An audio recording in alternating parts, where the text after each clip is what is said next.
Ya empezamos. Bien, buenas tardes. En este instante están aconteciendo como mínimo 2 milagros. Exactamente 2. El primero es que yo haya vencido la presentación de la fiesta y mi providencial Teresa para acercarme hasta aquí con este día ya. Y lo segundo es que vosotros hayáis hecho lo mismo. Muchísimas gracias.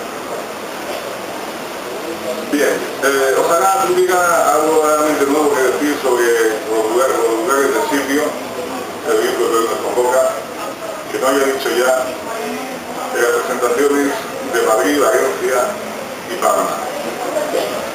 Pero voy a intentarlo.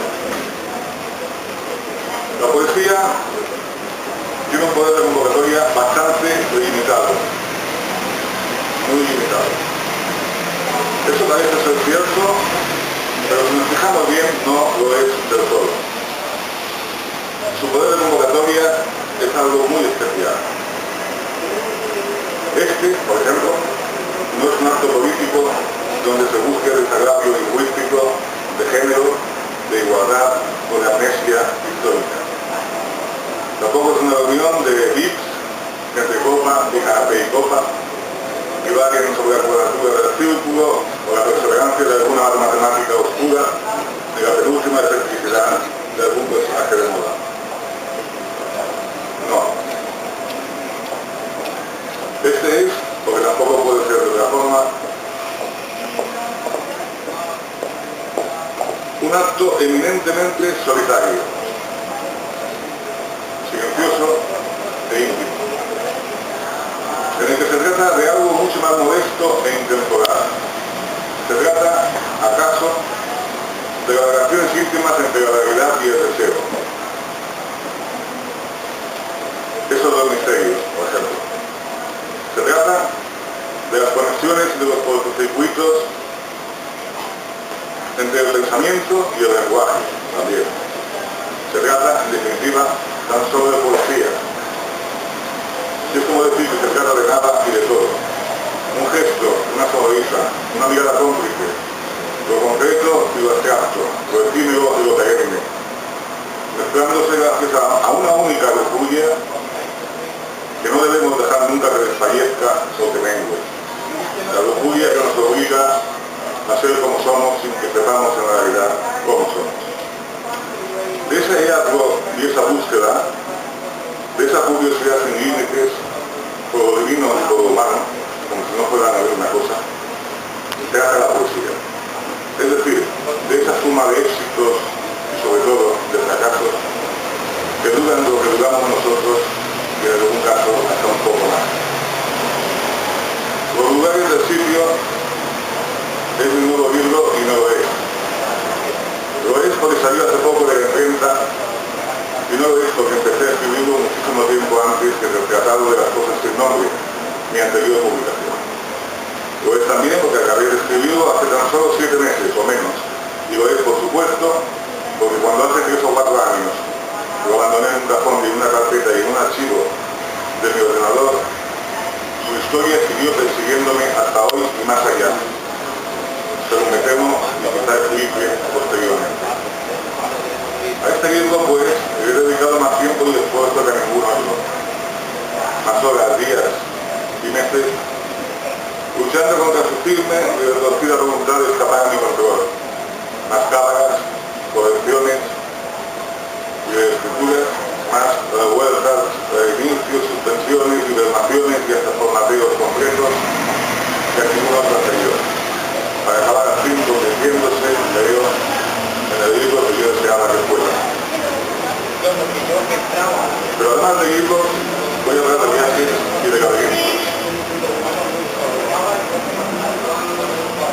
El periodo sirve para irse de viaje y la memoria para volver a casa. Leí en alguna parte. Y así es, en efecto. Los lugares del sitio describen el viaje a través de un laberinto que al mismo tiempo ofrece las claves sobre la única manera de salir, de poder escapar,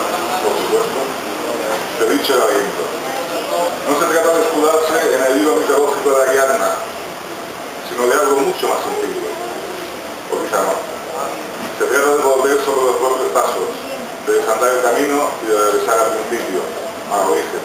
Pero el viaje es largo, porque la memoria flaquea, de abruma, de las llamas, del frío, acecha. Y nos aproxima a la parálisis de la asfixia. El viaje es largo también, porque intenta hacer una réplica lo más exacta posible de mi propio pensamiento. Y esa tarea implica sumergirse bajo una luz de metáforas para hablar a sí mismo de otra metáfora. He de recordarme, me digo a menudo. He de ocultarme, me repito.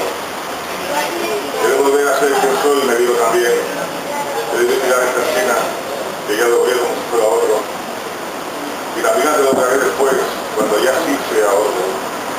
He de perseguirme incluso.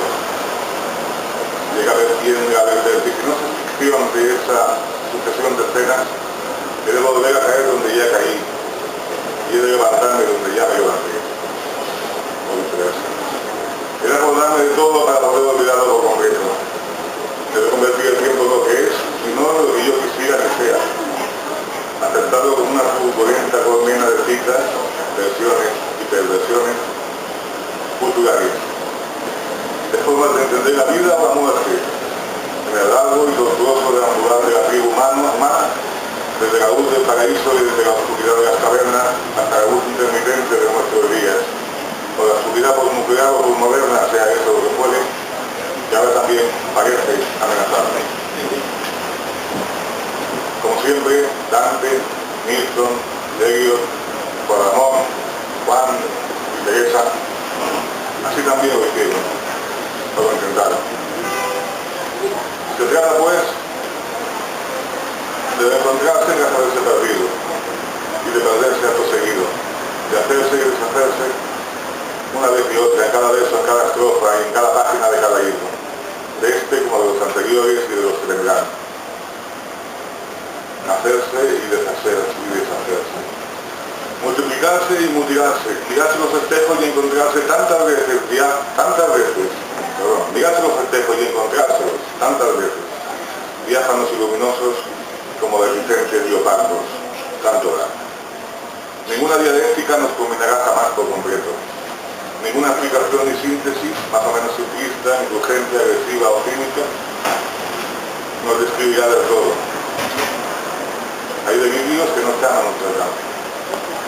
Ninguna dialéctica nos creará la paz de equilibrio eterno, visible, normal, el vaivén constante de lo que aún está vivo, o eso se piensa, o eso se desea. Ninguna definitiva porque hay más allá de lo que ya sabemos. Somos seres inacabados e insatisfechos, hermosamente tullidos, hermosamente vencidos, diría hoy, en homenaje a Leonard Cohen, pero hermosamente vencidos. Que un día nos acostamos en el derecho del deseo, sin saber cómo ni por qué, nos levantamos en el derecho de la realidad. Esa vida, supongo que tan necesaria como útil, y la abrimos con cada verso y la cerramos de igual manera, con el poema, que sea poema. Los lugares del sitio recorren un universo en progresiva degradación dialéctica. Dibujan un desmoronamiento palpable, una debacle. El asedio y sus lugares. El instante singular de un asedio que revela desde las distintas perspectivas del poema, convirtiéndose así en una mezcla de desolación y de gramática, de lenguaje como única prueba de nuestra existencia y también de la suya. Lo diría de otra manera. No se puede escapar al asedio como no se puede escapar al lenguaje. Pero sí creo que se puede desandar o andado, y una vez cumplida la última página del libro, y así del viaje, regresar a la primera y iniciar de nuevo el éxodo, la migración, la marcha nómada de la existencia. Proseguido con la certeza o con la incertidumbre, con la indiferencia o con la pasión poéticas, de que nunca nos parecerá igual, ni lo sentiremos de igual modo, aunque sus paisajes se repitan como una pesadilla y su atmósfera última acabe siendo, por citar un viejo lugar común, como si fuera una broma, y su atmósfera última acabe siendo el grado cero de la cultura.